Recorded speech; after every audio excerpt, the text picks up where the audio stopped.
Hola, buenas tardes a todos y a todas. Le damos la bienvenida a nuestra Facultad de Derecho de la Universidad Nacional de Lomas de Zamora. Hoy nos acompaña el profesor de la materia de Derecho de las Sucesiones, el doctor Gabriel Roleri, quien nos va a hablar de aspectos fundamentales de la reforma del Código Civil y Comercial en materia sucesoria. Quizás podamos tocar algunos avances y retrocesos que haya tenido esa reforma, lo vamos a dejar a criterio del expositor. La actividad está pautada en 40 minutos de exposición, 45 minutos, y todos aquellos que quieran formular preguntas lo podrán hacer a través del chat, y nosotros se los vamos a transmitir al disertante. Así que, doctor Roleri, muy buenas tardes, bienvenidos a este espacio de nuestra facultad, a este ciclo de conferencias de la reforma del Código Civil. Bueno, Fabio, muchísimas gracias, Fabio, gracias a la querida Facultad de Derecho, de la cual hoy empezamos las clases, así que en pocos minutos, ahí lo veo al doctor Flamá, justo estábamos hablando del doctor Flamá, que no iba a participar, mirá vos, qué vale. El doctor Urcade, también de los pocos que veo, bueno, perdón si no saludo a todos, pero hay mucha gente querida y conocida, así que, bueno, vamos a hacerlo lo más dinámico posible para que pueda resultar lo más entretenido y significativo. Bueno, en estos 5 años, empezar hablando un poco que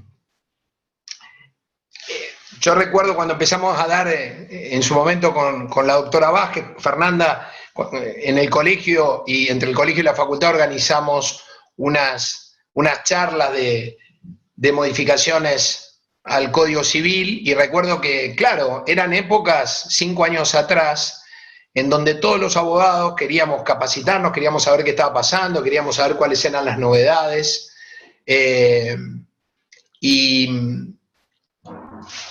y no sabíamos bien, todo cambio. Pensemos que la 17.711 fue una gran reforma, pero habían transcurrido, fíjense, en el año 68, ¿no? Habían transcurrido 40 y pico de años sin haber una reforma global o profunda, y nos agarró ese miedo propio del cambio que tenemos los abogados, que estamos acostumbrados a un ritmo determinado, a una forma de trabajar determinada, y tenemos que readaptarnos y volver a leer un poco todo este tema, ¿no? Y yo recuerdo cuando empezamos, había muchísimos cambios, y ahora hay muchos anteproyectos del Ministerio de Justicia también con algunos cambios que seguramente se van a ir incorporando de alguna manera, pero principalmente los grandes cambios han sido, en primer lugar, bueno, la cantidad yo siempre digo lo mismo, la cantidad de artículos del código, ¿no? Bajamos de 596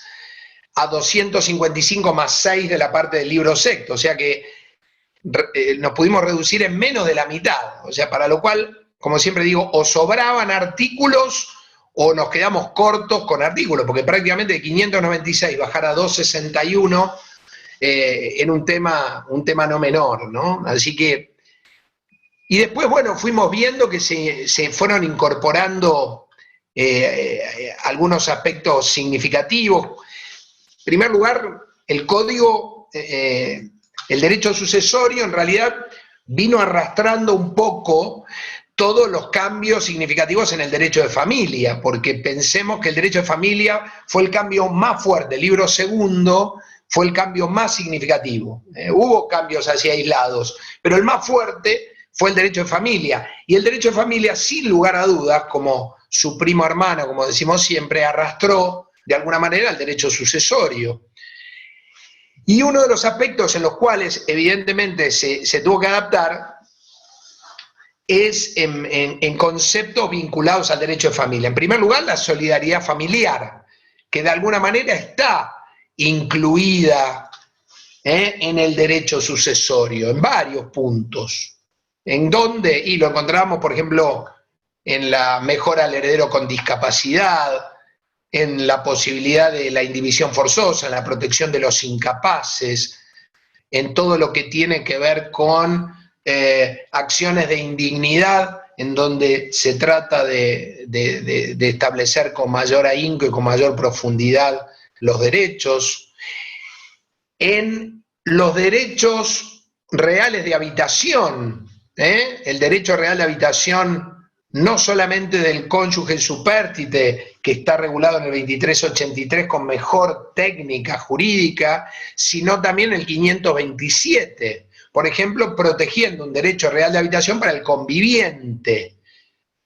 Pero hay aspectos vinculados con el conviviente en el derecho sucesorio, y de alguna forma sí, uno es ese, por ejemplo, el 527, en donde ahí encontramos la posibilidad de un resguardo de la habitación que conformaba este hogar convivencial. Está bien, está limitado a 2 años, pero por lo menos hay algo, hay un resguardo. Y eso fue un arrastre del derecho de familia, de alguna manera, porque al regular la unión convivencial a partir del artículo 509, evidentemente alguna posibilidad sucesoria le tuvimos que dar.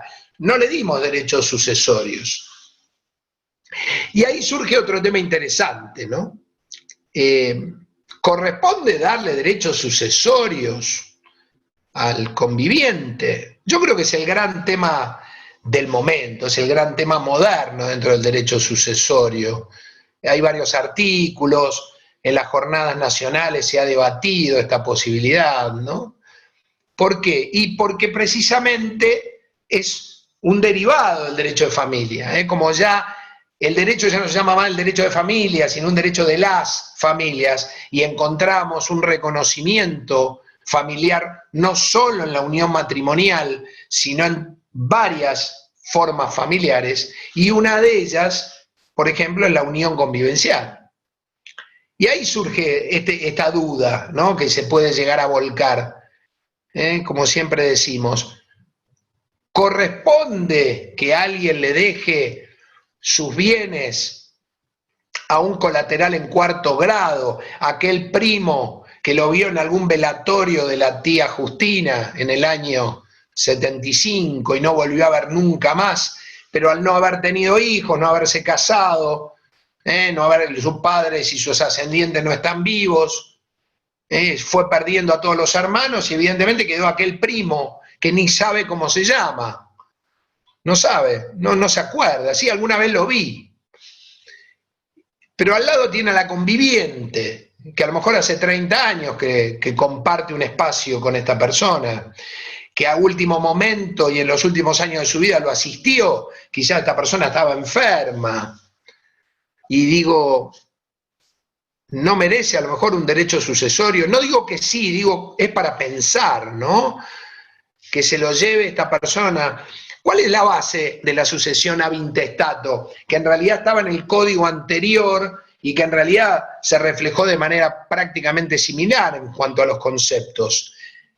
La presunción afectiva del causante. Se entiende que el causante quiere a los hijos, a los padres, al cónyuge, que es un grupo primario, los denominados herederos legitimarios o forzosos, y luego querrá un poco más o un poco menos a sus hermanos, a sus primos, a su tío, a sus sobrinos. Y a la conviviente parece que no la quiere. Sí la quiere, pero no tiene derechos sucesorios. Pero el primo que no vio hace 30 años tiene más derechos que la persona que tuvo los últimos años de su vida, que lo asistió, inclusive que hasta las exequias, ¿no? Hizo todo lo que tenía que ver con el destino de su cuerpo, hizo toda la parte más triste, que es la última etapa, ¿no? Pero no le corresponde nada. A lo sumo, un derecho real de habitación que le reconoce el 527 y por 2 años. En 2 años va a venir este primo y le va a decir, le agradezco infinitamente, pero usted tiene que retirarse porque el heredero soy yo. Porque por sangre, porque hematológicamente, como diría el profesor Pérez Gallardo cuando dimos la charla hace algunos años atrás, decía que hay un orden sucesorio hematológico, ¿no? Él lo llamaba graciosamente el vampirismo jurídico, porque se basaba en la sangre. Entonces digo, bueno, a partir de eso habrá que tomar en cuenta esto. Es un tema para ir pensando, ¿no? Digamos, en esta evolución. Y no solamente el conviviente, fíjense qué paradójico, ¿no? Ahora tenemos una familia afín, antes llamabas familia ensamblada, bueno, ahora está el parentesco afín, los hijos afines, antes llamaban hijastros, padrastros, madrastras, ¿no? La maléfica, ¿no? Parece la cenicienta de los dibujitos animados, todos conceptos negativos que evidentemente ahora con estos cambios en el derecho de familia se denominan afines porque precisamente puede haber un vínculo, a lo mejor es el esposo o la esposa de mi madre o de mi padre, ¿no? Digo, que a lo mejor me crió durante tantos años, ¿no? Digo, de alguna forma, este padre afín, que paradójicamente tiene derechos alimentarios, es decir, yo le puedo reclamar alimentos, está previsto en el Código Civil, para lo cual le puedo pedir alimentos ante un estado de necesidad, lo tomo como un familiar, pero no entra dentro de estos familiares hematológicos. Y ahí vuelve el primo este de hace 40 años, el que lo vi en aquel cumpleaños de la tía Gregoria. Pero bueno, son temas para ir pensando, sobre todo por este concepto también que viene de arrastre de este novedoso derecho de familia, que tiene que ver con la parte de la socioafectividad, ¿no? Todo lo que tiene que ver con que hoy prevalece la voluntad procreacional, la socioafectividad, conceptos que ya no nos unen por un papel, sino que nos unen sentimentalmente. Entonces, un tema para tener en cuenta. Evidentemente por ahí leí algo que es habitual, que es la contracara de esto, ¿no? Es, bueno, pero si la quería tanto, ¿por qué no se casó? Como si yo, si me caso, la quiero, y si no me caso es que no la quiero a mi pareja o a mi hombre o a mi mujer, ¿no? Es decir, parece que casarse ratifica el amor, ¿no? Y si ustedes se fijan la definición de...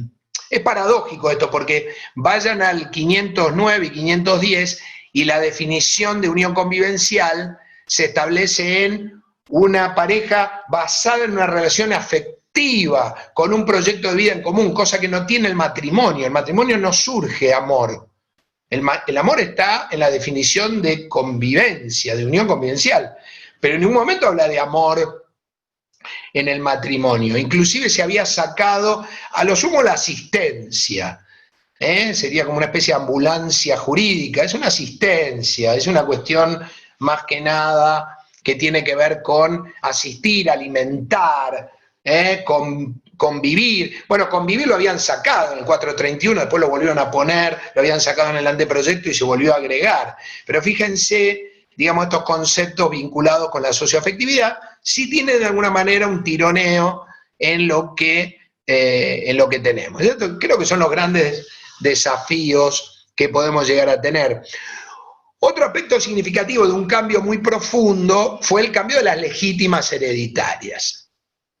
Perdón, el otro argumento es ¿por qué no te casaste y por qué no hiciste testamento? Es el otro.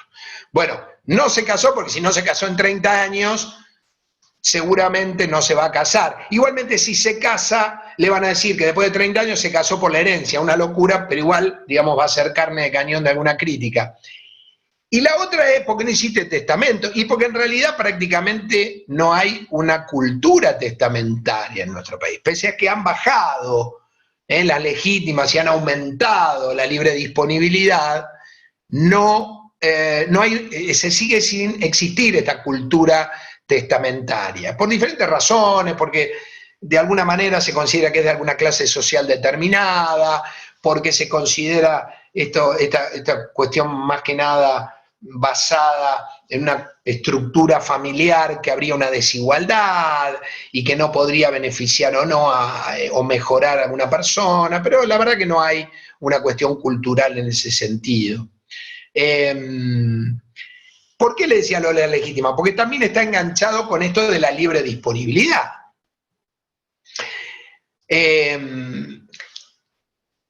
Algunos van al extremo. ¿Es necesaria las legítimas? Digo yo, ¿es necesario que yo llegue y que proteja a mis herederos forzosos o a mis herederos legitimarios, como dice el nuevo Código Civil y Comercial? ¿Se sigue con esta cultura?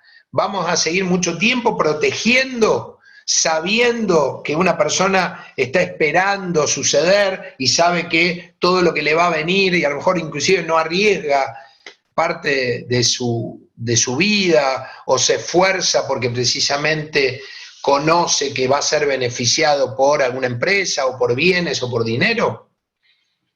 También, así como en una época era tan estricto esto, pensemos que, bueno, ni nos vayamos antes del año 85, antes de la 23-84, directamente los hijos buenos y que heredaban eran los hijos matrimoniales. Los extramatrimoniales tenían como un vuelto, eran como, digamos, una cosa producto del deseo y desenfreno sexual, porque no eran concebidos dentro de una unión matrimonial. Y no estamos hablando de la Edad Media, ni estamos hablando de los Medici, ni estamos hablando de los Borgia, estamos hablando de hace 40 años atrás, año 80 y pico, por ahí, 85, cuando surgió la 23-24, cambió este paradigma, estableció una igualdad entre los hijos matrimoniales y extramatrimoniales.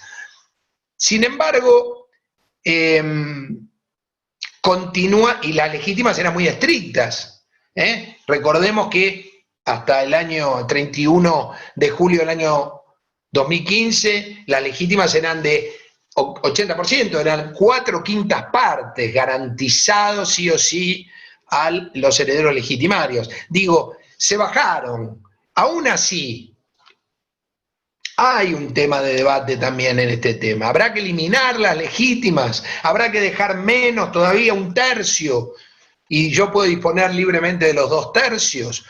Recordemos que si alguien no quiere disponer, se va a llevar todo su patrimonio, para lo cual, digamos, si yo tengo hijos y no hago testamentos y no hago donaciones, le va a quedar todo mi patrimonio. Pero me dará la posibilidad como para que yo pueda disponer libremente y darle el patrimonio a quien quiera. Es un tema de debate, las legítimas, y es un tema que siempre suele surgir, ¿no? Que vuelve en este oleaje, el conviviente, el padre afín, las legítimas, que siguen siendo muy altas. Igual hubo una luz de esperanza con la mejora al heredero con discapacidad. Recordemos que es algo interesante. El 2448 permite, por la manera que fuese, dice el 2448, que yo le pueda brindar a un heredero con discapacidad. En realidad habla de ascendiente o descendiente con discapacidad. Por ejemplo, ahí no incluye al cónyuge. ¿Por qué no incluye al cónyuge? Bueno, es algo que evidentemente a través del tiempo, cuando hemos discutido sobre derecho sucesorio, no tenía muchísima claridad. ¿Por qué excluirlo al cónyuge? Porque el cónyuge de los bienes gananciales, no tiene nada que ver. Si alguien tiene un cónyuge con discapacidad, ¿por qué no lo puede mejorar en la parte de la legítima hereditaria, ¿no? Digamos, de alguna manera, me parece que hay una desigualdad que en realidad no se justifica. Ahora, ¿es suficiente ese tercio?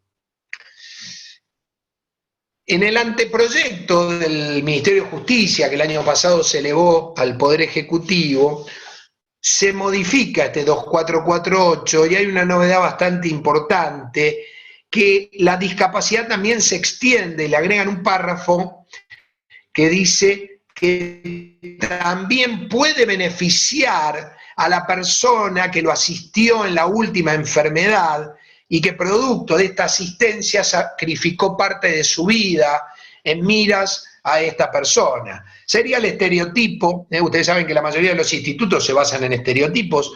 Este estereotipo sería a lo mejor, no sé, a lo mejor un hijo o una hija soltera que asiste a su madre o a su padre, deja de lado su proyecto de vida por acompañarlo, por asistirlo, como contracara, a lo mejor existen otros 2 o 3 descendientes que arman un proyecto de vida diferente, y acá lo que se trata es que esta persona pueda beneficiar a aquella persona que lo asistió, que lo acompañó y que de alguna manera sacrificó parte de su vida, ¿no? Darle esta posibilidad. Bueno, es un tema dentro de las reformas que se pueden llegar a venir también. Otro aspecto tiene que ver con cosas que evidentemente están pendientes cosas que no han quedado claras. Por un lado, tenemos el artículo 10.10, que es un artículo muy novedoso, que es el de Pacto sobre Herencia Futura. El segundo párrafo permite hacer, de alguna manera está incluido lo que se denomina la planificación sucesoria, que es un tema también nuevo, de alguna forma. En la última charla que estuvimos dando con el doctor Pérez Lazal, el doctor Marcos Córdoba, la doctora Medina, el doctor Ferrer, que pudimos brindar esta charla de la sucesión en la pandemia, hablaban un poco de que de alguna manera la gente nunca habla de la muerte, nunca planifica. Y en el momento que ya está por planificar, ya prácticamente es tarde. Es como, bueno, digamos, esta gestión de poder planificar con suficiente tiempo cómo va a distribuir la herencia para evitar estos conflictos. Yo ahora, hoy me quedé, mañana tengo 2 primeras, un vencimiento, una sucesión muy complicada, en donde muy pocos herederos se están tironeando, y esto se provoca, ¿por qué? Porque el causante, en el momento que muere, generó más problemas que soluciones. Dejó algo ahí en el aire, una empresa, bienes escondidos, plata, unas donaciones equivocadas. Entonces, este conflicto se genera precisamente porque no se planificó con suficiente seriedad. ¿Por qué? Y porque a lo mejor alguien quería continuar con la empresa familiar y alguien no. Entonces, de esa forma se podría planificar que alguien se quede con la empresa, pero por el otro lado se complemente de alguna manera, estableciendo pautas claras para que, si bien se garantice la igualdad, tratar de también garantizar la continuidad, por ejemplo, de una empresa familiar. Eso está previsto en el artículo 10.10, segundo párrafo, que si bien prohíbe los pactos sobre herencia futura, en el segundo párrafo, de alguna manera, los contiene, los prevé y establece pautas con limitaciones. En la última parte dice que no, de alguna manera, no afecte los derechos del cónyuge, los derechos de tercero o la legítima hereditaria. Mientras se garanticen esos 3 aspectos, uno puede llevar a cabo pactos sobre herencia futura. Ahora, claro, ¿cuál es el problema? 5 años del Código, estamos a 5 años del Código Civil. Tenemos jurisprudencia, tenemos casos de planificación, tenemos estos pactos, y la verdad que no hay mucho. Porque por más de que existe una normativa, hay una cuestión de uso y costumbre que es lo que tiene que empezar a girar. Recién hablaban de por qué no se casó o por qué no testó, decíamos, a la conviviente. Bueno, porque más allá que esté previsto en la ley, hay una cuestión cultural. Y tampoco hay una cuestión cultural para planificar o para hacer un pacto sobre herencia futura. Y no está aceitado. Y ahí es donde verdaderamente los abogados tenemos que empezar a trabajar, en mostrar alternativas diferentes para evitar futuros conflictos. Y uno, precisamente, en este caso, sería ese, que es dejar ordenada la herencia, planificar de tal forma de que yo, el día que me muera, medianamente está todo ordenado, está todo organizado, no va a haber conflictos, o si los hay, fíjense que el mismo artículo 10.10 dice para evitar conflictos, lo dice específicamente, o sea que lo prevé, está previsto para evitar futuros conflictos. Ahora miren qué paradoja, ¿dónde está el artículo 10.10? ¿Está en la parte de sucesiones? No, el primer artículo sucesorio es el 2277, está en la parte general, la parte contractual, 10.10, está por toda una primera parte que no es específicamente vinculada con el derecho sucesorio. Digamos, no es un tema para dejar de lado, es un artículo que hay que empezar a aplicar, que no hay prácticamente jurisprudencia y que los abogados no solemos de alguna forma brindar un buen asesoramiento, porque claro, porque no tenemos todavía muchísimo trajín en el tema, no tenemos muchísima experiencia en una norma que evidentemente podría ser muchísimo más fructífera. Otra novedad muy significativa que también le puede ser muy interesante en sucesiones grandes, en sucesiones así bastante completas, es la reincorporación de la licitación como modo particional. Algo que tampoco algunos conocen y otros conocen pero no lo saben aplicar. Recordemos que la licitación fue excluida con la 17711. Estaba prevista en el Código de Vélez y se sacó por falta de uso. En las jornadas nacionales de derecho civil, yo no recuerdo si fueron las de Tucumán en el año 2011, creo que se abordó este tema y se propuso reincorporarla como modo particional. Es una cuestión muy interesante, porque a veces hay herederos que se pelean por la misma escarapela. Entonces, ¿cuál es la mejor forma? Licitar. ¿Y cómo se licita? Como una licitación pública, gana el que más dinero oferta. Si bien en el Estado es diferente, porque ahí tenemos no solamente precio, tenemos precio, calidad o precio y calidad, digamos. Pero de alguna manera tiene el mismo sistema, que es, en este caso, una cuestión económica. Si hay un bien que vale 100, yo ofrezco 120 y me lo puedo quedar. Eso de alguna manera beneficia al resto de los coherederos y de esa forma yo lo que hago es ganar la licitación de alguna manera.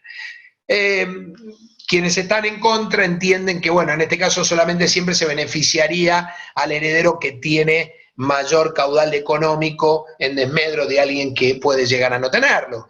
Bueno, sin embargo, la sucesión de alguna manera es una cuestión netamente patrimonial, ¿no?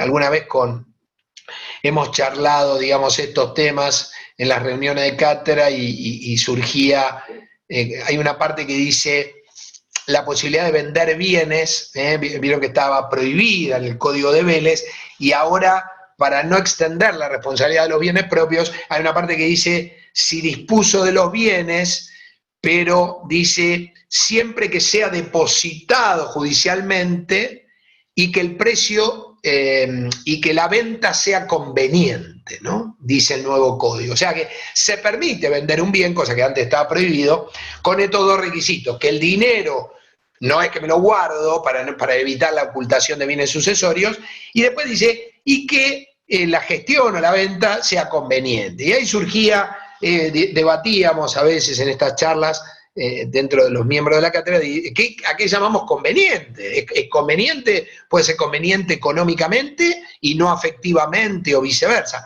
Bueno, llegamos un poco a la conclusión que de alguna manera la sucesión es una cuestión netamente patrimonial, acá no hay una cuestión netamente afectiva, salvo en los aspectos que no son partibles, que son los sepulcros y las medallas, recuerdos, todo eso que es lo no partible, que precisamente se conserva dentro del aspecto familiar y no se distribuye. Sacando todo eso, es una cuestión netamente patrimonial. Y bueno, y si es patrimonial, en este caso, la licitación de alguna manera lo que hace es beneficiar al resto de los herederos porque alguien ofrece más por algo que seguramente está valuado en menor valor. Esta es otra novedad interesante que trajo el código, que evidentemente todavía hay muchos institutos que de alguna forma no se han aplicado. Después, bueno, evidentemente, lo dijimos varias veces, que tiene que ver con aspectos del proceso sucesorio que va a hablar, creo Ramón, el doctor Posca va a hablar, creo, entre jueves y viernes, de toda la parte del proceso sucesorio, que también es una novedad, pero que choca de alguna manera con los códigos procesales también, porque en el código de fondo, igual que el proceso de familia, tanto el proceso de familia como el proceso sucesorio, se han incorporado al código de fondo, pero tampoco han sido derogados los códigos de forma, por lo tanto, tenemos que ver en este tema cómo hacer un equilibrio entre uno y otro, sobre todo partiendo de la base que son diferentes fuentes. Una es una fuente de la constitución de cada provincia en función a una legislatura provincial y en función a lo que establece un país federal, y otra es un código de fondo que abarca a todo un país y que es unánime para todo. Pero bueno, ese es un tema que seguramente va a hablar oportunamente Ramón. Y después hay varios temas que seguramente va a haber que modificar y que en algún momento hicimos observaciones. La primera, que yo siempre insisto, y que no es un tema menor, es la reincorporación del Instituto de la Desheredación, que técnicamente, si bien el nuevo Código Civil incluyó muchísimas más causales y mejor redactadas y con mayor facilidad para plantearlas, que serían la indignidad sucesoria, que están previstas en el artículo 2281 del Código Civil, cosa que tampoco fue tan aplicada de alguna manera, ¿no? Tampoco fue tan aplicada, porque fíjense que todavía no hay jurisprudencia sobre indignidad. En el código anterior no había prácticamente supuesto de indignidad porque las causales eran horrendas, eran inaplicables, siempre le encontraban una pata o una alternativa para no sancionar y no declarar indigno a alguien.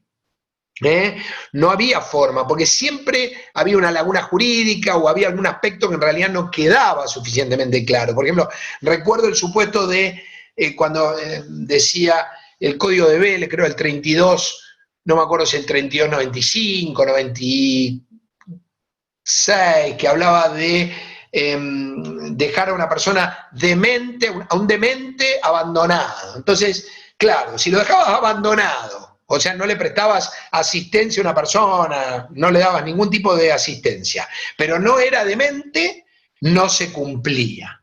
Si la persona era demente y estaba internada, yo no la abandoné. Y si la persona estaba demente, pero quedaba al cuidado de uno de los 4 hijos, porque convivía con el hijo, como vieron Esperando la carroza, que se querían sacar de encima mamá Cora, pero decía, no, pero si con vos está bien. Claro, ¿cuál era el problema ahí? Que no se configuraba la causal porque no estaba abandonado. En realidad estaba abandonado por el hijo, pero técnicamente el concepto que daba el código no era que lo dejaban abandonado. Entonces nunca se podían dar los supuestos.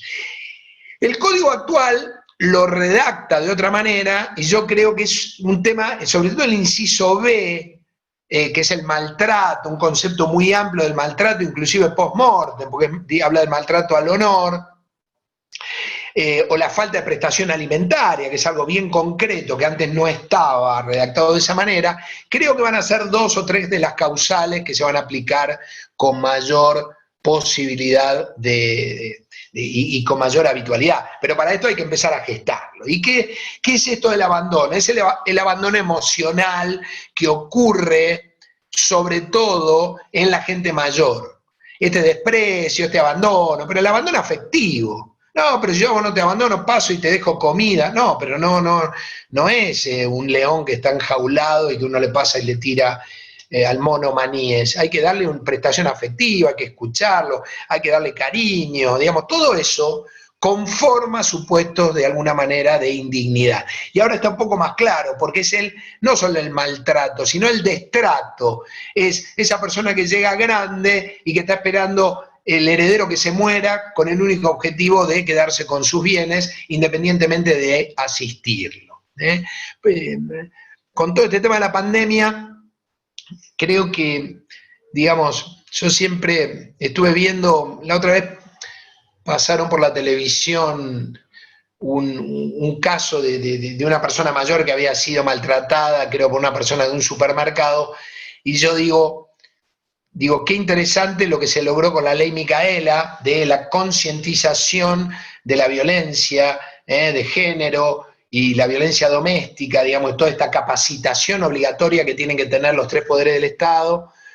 Digo, creo que es tiempo también para plantear una ley que también eduque a la gente para tener paciencia y tratar de asistir y no maltratar a las personas mayores, porque yo lo veo, bueno, hubo muchísimos casos, el famoso, el jubilado que mató a un ladrón, pero además yo lo veo habitualmente, y a veces veo que maltratan a un animal y la gente se emociona, pero maltratan a una persona mayor, y bueno, dice, bueno, pobre viejo. No es así, me parece que vinculado con el derecho sucesorio, no es un tema menor.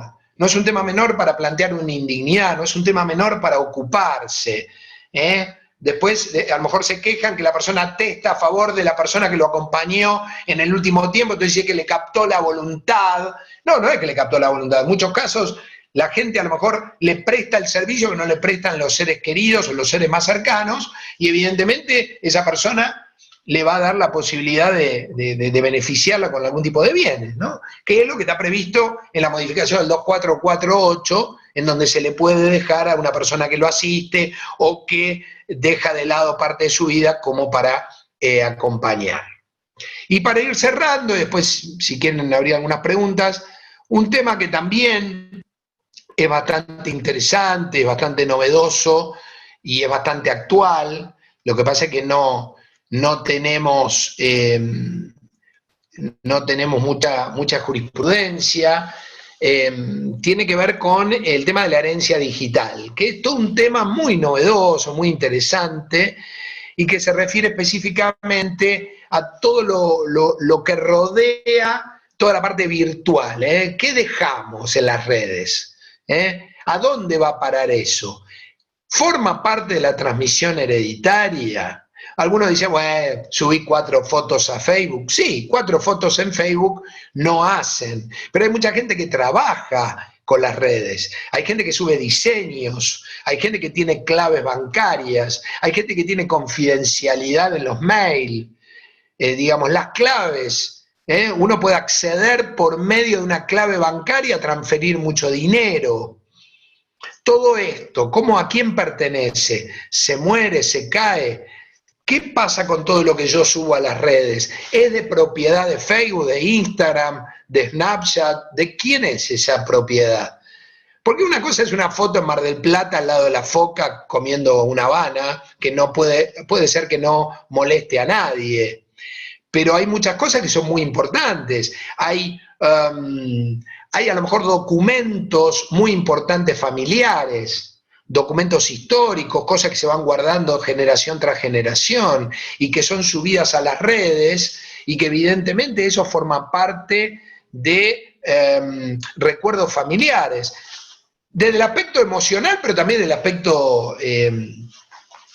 el aspecto económico. Imaginemos los bitcoins, que son todos virtuales. ¿A quién pertenecen los bitcoins? ¿Se transmite, no se transmite? ¿Hay que abrir una sucesión?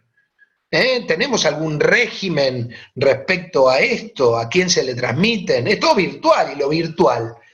Ustedes cuando hacen un clic y cliquean acepto las condiciones, ni saben, porque nadie lo lee, y mucho menos los abogados, que siempre leemos lo de los demás, nunca lo nuestro, ¿no? Digamos, yo si hay algo que no leo, es lo mío, así me va, pero lo de los demás soy un gran abogado, para mí soy horrendo. Ahora bien, todo esto, ¿cómo queda? Una clave que tenga un hijo respecto a un tema bancario, el acceso a la información, acceder a un mail con una clave, en donde en ese mail recibo información y yo encuentro que tengo hermanos. ¿Es confidencial? ¿No es confidencial? ¿Vale? ¿Puedo ingresar? ¿Qué ocurre con los diseños que yo subo y los vendo? Hay gente que vende diseños, diseñadores gráficos, arquitectos, todo lo que tiene que ver con los diseños que los venden, los ponen a la venta, cuadros, todo esto que los suben a internet, y de repente la persona muere y no dio ningún tipo de instrucciones. Bueno, son todos temas, no tenemos jurisprudencia, no tenemos un marco legal. Hablando de marco legal, ¿qué pasa? Lo vinculé con un tema también ultra candente y que hay mucha jurisprudencia ahí al azares, el tema de que tampoco está resuelto, el tema de la fecundación post-mortem. Bueno, un temazo, ¿no? Un temazo.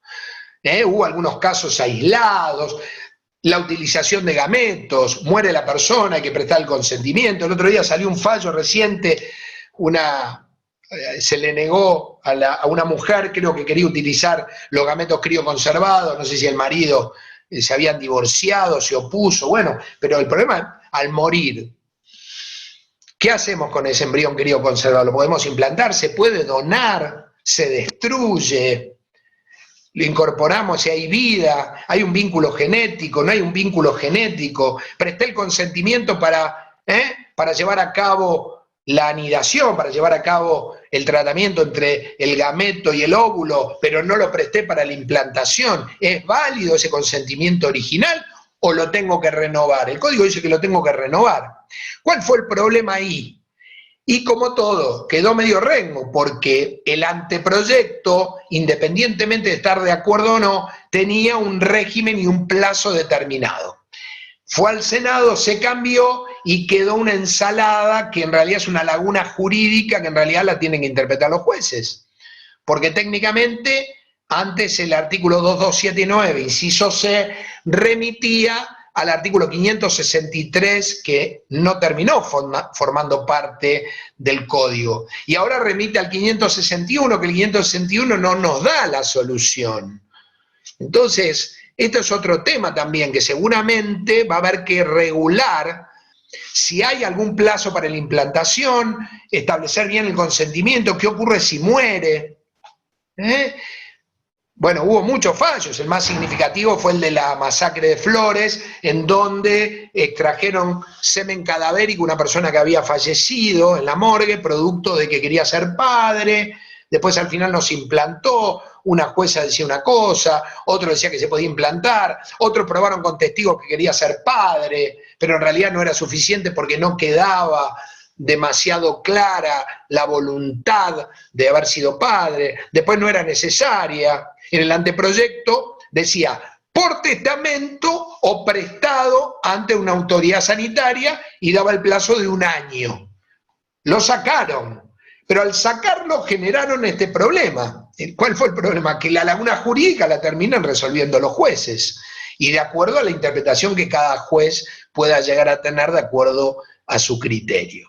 Pero bueno, este era un poco el panorama, eran algunos disparadores, alguna recopilación un poco respecto de los cambios en el derecho sucesorio, los cambios eventuales que pueden llegar a venir.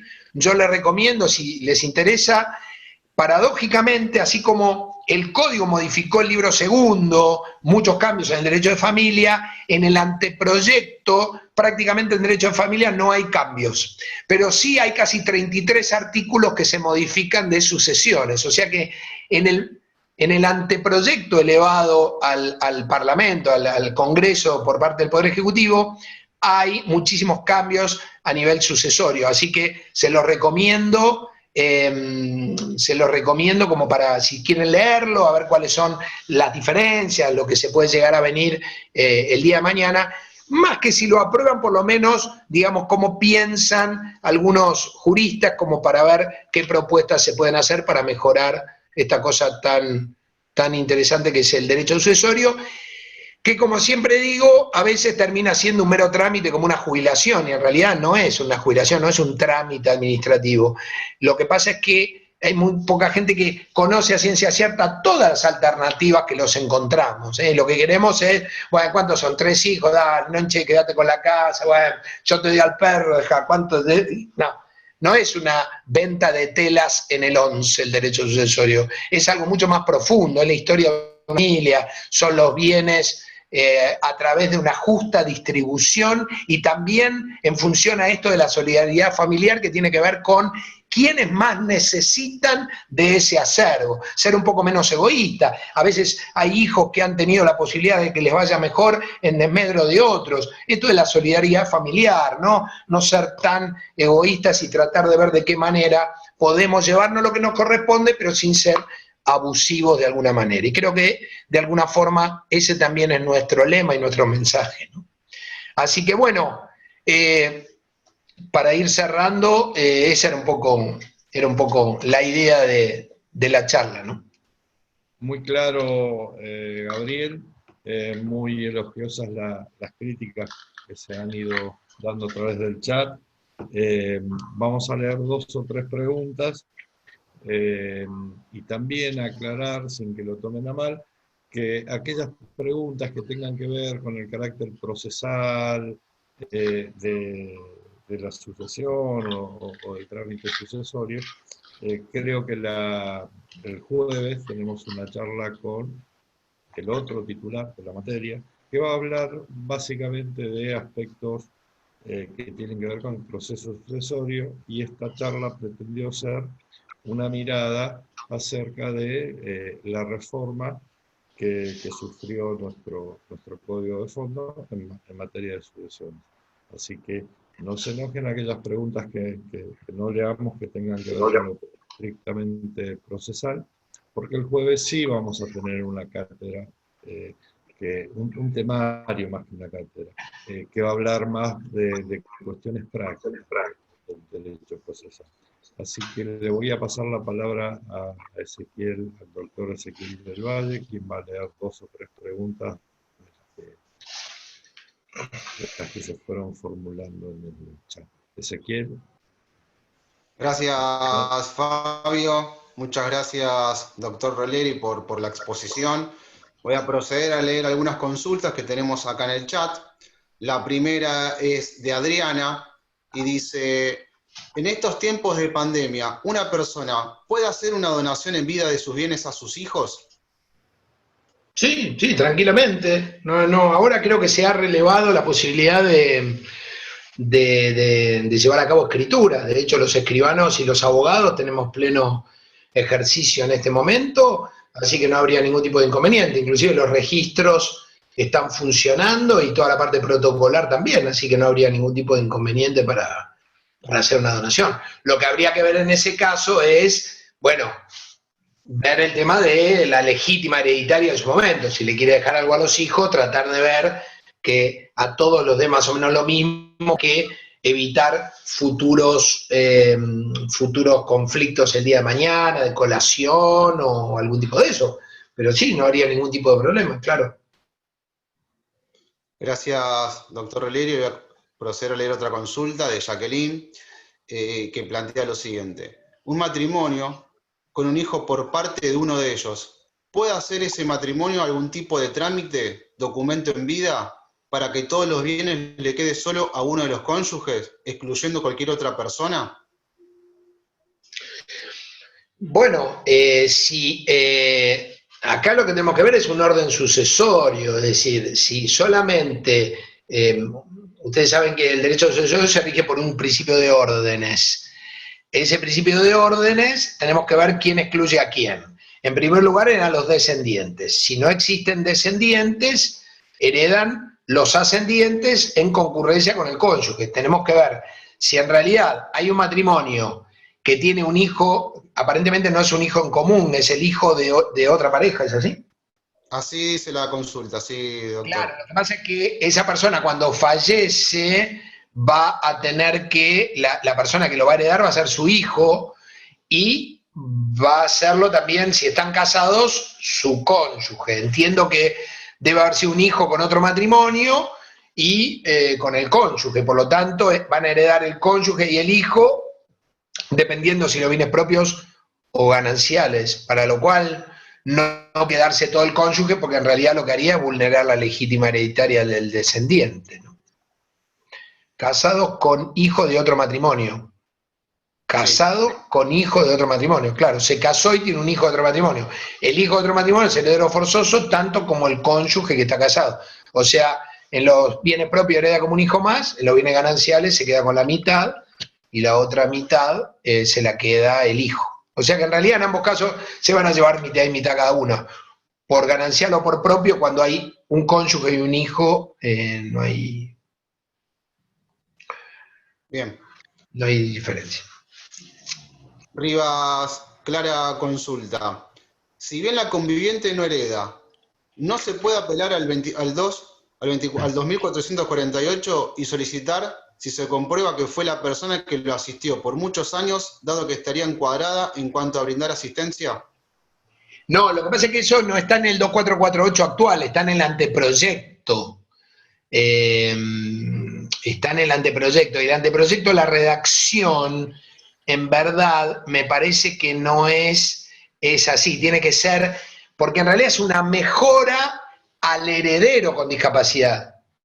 No es para cualquiera que lo asista, ojo, porque para cualquiera que lo asista está la porción disponible, ahí yo tengo un tercio, entonces el tercio lo puedo dejar. Puedo mejorar un heredero O en realidad con la porción disponible puedo dejárselo a quien quiera, una institución benéfica, un club, a un amigo, a alguien que lo necesite, digamos. Ahí no tengo que justificar. En cambio, en la mejora al heredero con discapacidad, tiene que ser un heredero que esté en el mismo rango para mejorarlo que al cual yo voy a excluir. Por ejemplo, si yo tengo hijos, para mejorar, como yo tengo descendientes que están en primer orden, tengo que tener un descendiente con discapacidad. No puedo tener un colateral con discapacidad, porque si no estaría excluyendo de la legítima de la hereditaria. La legítima de orden público y está garantizada. Lo que hace el 2448 es redistribuirla de otra forma, nada más, pero los 2/3 están garantizados, en este caso, a los descendientes, a los ascendientes o al cónyuge, según el orden. Por ejemplo, si a mí me quedan ascendientes solamente y yo tengo a mi madre con una discapacidad, yo podría mejorar a mi madre dentro de del medio, porque en realidad la legítima de los ascendientes es de un medio. O sea, yo podría dejarle a mi madre 3/4 partes de mi herencia. 3/4 partes no, del medio le podría dar 1/3, o sea, le podría dejar 1/6. 1/6 a mi madre más la otra mitad, que sería la porción disponible, que en realidad serían 3/6 más. O sea, le podría dejar 4/6, 5/6, porque de los 2/6, claro, serían 5/6 para mi madre y 1/6 para mi padre. Porque yo lo mejoraría en 1/6, en 1/3 de los dos del medio, y lo otro que me queda, en este caso, los otros 2/6 se dividen entre mi madre y mi padre también como herederos comunes. O sea, prácticamente le podría dejar todo mi patrimonio a mi madre y excluirlo. Pero está garantizada la legítima que se la van a quedar los ascendientes, ¿no?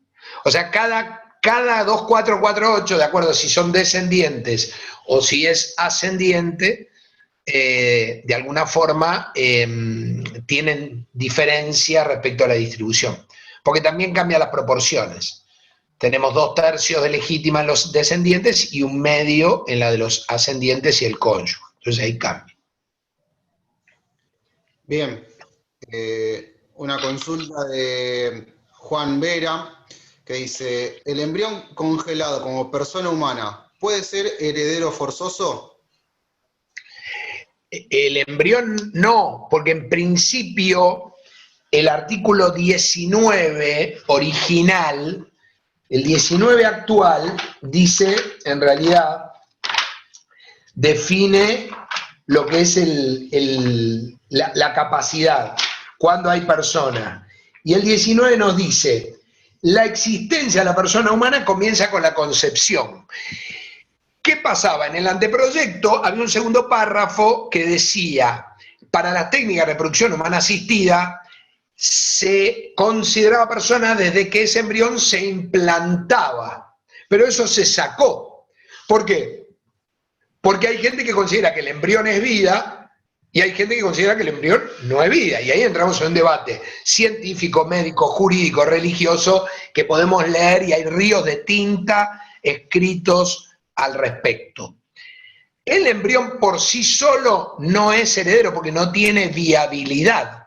Ahora, un embrión que se implanta ya es una persona por nacer, pero ahí tenemos que meternos en el tiempo en el cual se implanta, porque si ese embrión se implantó tiempo después, digamos, si nace después del plazo lógico de concepción, que son 300 días, según establece el Código Civil, ya no tendría derecho sucesorio, porque no podía haber prestado el consentimiento pleno y libre al momento de llevar a cabo la implantación, que es lo que exige en este caso el 561 y el 562 del Código. Igual esto está medio atado con alambre porque precisamente quedó esta gran laguna, producto de que al redactarse nuevamente en el Senado los artículos, quedó ahí medio en el aire, o sea, un poco de acá y un poco de acá y nada de todo. Entonces, pero en principio un embrión no tendría derecho sucesorio. Bueno, voy a leer la última consulta que la realiza Carolina y dice, ¿incluir al cónyuge supérstite con discapacidad es un punto pendiente para una próxima reforma del Código Civil y Comercial. ¿Por qué no se contempló en la última reforma? ¿Qué cree usted? No, es que no hubo última reforma. O sea, el código cuando se modifica, modificó todo el código nuevo. O sea, se estableció un código nuevo. En ese código nuevo del año 2015 no estaba previsto en el 2448 al cónyuge, cosa que fue un error. Y desde que surgió el código hubo pequeñas reformas en algunos artículos puntuales, pero no hubo ningún tipo de reforma global. El anteproyecto de reforma al código tiene más o menos la posibilidad de reformar cerca de, no sé si son algo así como 100 y pico de artículos, desde el artículo 1 hasta el 2671, que es el último artículo del Código Civil. Pero en realidad no está previsto el 2448 incluirlo en este proyecto, en este anteproyecto de reforma. Sí está previsto incluirlo, pero es un anteproyecto como tantos otros que hay. Yo hablo del anteproyecto porque es oficial, pero si ustedes tienen curiosidad y se quieren meter en el Senado o en la Cámara de Diputados y ven todos los proyectos de reforma al código, y debe haber 500 reformas. Uno modifica un artículo, otro pide la modificación de otro.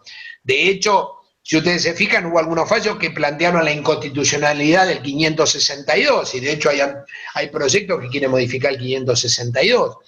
Los escribanos plantearon la posibilidad de modificar el 2386, si no me equivoco, y otros artículos del código, también el 2459, que es el artículo de la repersecución de la acción de reducción por el plazo de los 10 años. Hay muchos proyectos dando vuelta de anteproyectos, diputados que alguien le acerca un proyecto, senadores, y meten anteproyecto de reforma, pero después pierden tratamiento parlamentario y no se llegan a aplicar.